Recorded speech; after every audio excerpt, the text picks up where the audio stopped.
Алмастың ағашы. Биыл қалада шілде өте ыстық болды. Балалардың жаңбырда аңсағаны сонша қайта-қайта аспанға қарағаштай берді. Көкте шаңтыққан күн ғана көрінеді. Көздері жыпылықтап, танаулары желбіреп көлеңкес дейді. Әрине, мұндайда жапырағы қою ағашқа не жетуші еді? Жел жоқ болса да, ағаштар жапырағы қимылдап желбірегендей болды.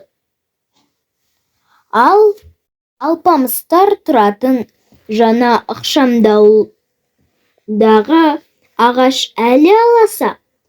Көкесі кешкі тамақ үстінде.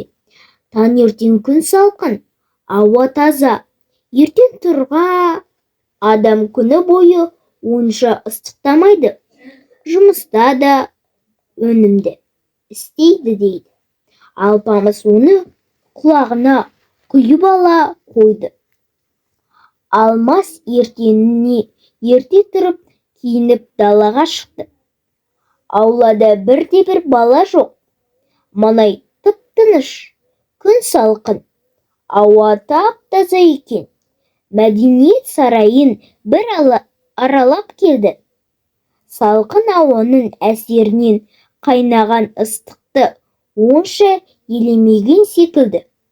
Ол осы күннен бастап ерте тұруды әдетке айналдырды. Көкесі мен апасы үшінші кезекте тау ішіндегі лагерге жібереміз. Әзірше осылай дағдылана бер десті. Алмас күнде таңертең ерте тұрып, мәдениет сарайын маңында серуендейтін болды. Бір-екі бала ілесіп еді, уәделерінде тұрмады, ұйықтап қала берді. Бір күні Алмас жол жағасындағы шөптің сытырлап жанып жатқанын көреді. Жалын сумаңдап, көктемде отырғызылған ағаштың түбін орай бастапты. Алмас енді шыдай алмады. Жетіп барып табанымен отты таптай бастады. От оған бой берер емес. Жас ағаштың қабығын жалап үлгерді. Алпамыс футболкасын шешіп алып сонымен ұрды.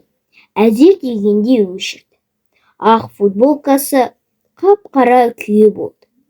Бір-екі жері тесіліп те қалды. Оған өкінген жоқ. Әйтеуір іс тынды ғой. Жарайсың балам деген дауысқа жалт қараса, таяғына сүйенген қарт кісі екен. Ерте тұратындың бірі осы кісі.